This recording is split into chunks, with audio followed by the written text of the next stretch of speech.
السلام علیکم ملګرو، څنګه چې تاسو ته پته ده د اذان دغه قصه یو وایرل ټاپک جوړ شوی په ټول سوشل پلیټفارم باندې.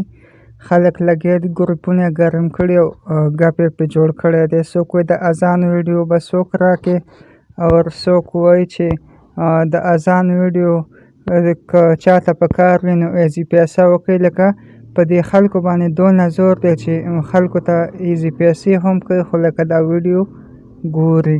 او تاسو ته ما هغه بله ویډیو کې هم ویلي چې د دغې څه حقیقت نشته.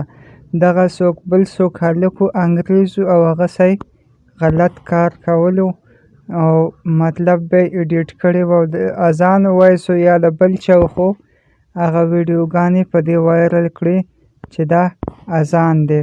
نو دغه کې هیڅ حقیقت نه و.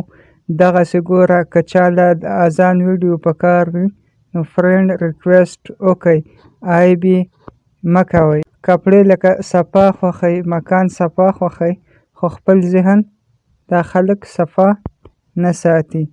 د اذان څوک دی او څه چل شوی چې ټول یې یادوي. نو تاته څه ضرورت دی؟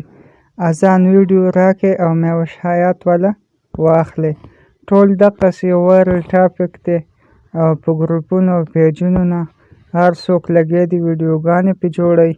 نو یار داسې د چا بدنامي بې ګناه نه وي په کار. دغسې ما ویل چې تاسو ته دا معلومات شیر کړم چې څه روان دي په سوشل میډیا باندې. که نوي یې چینل هم سبسکرایب کړئ او ویډیو مخکې هم شیر کړئ. ملاویږو به نیکسټ ویډیو کې. الله په امان.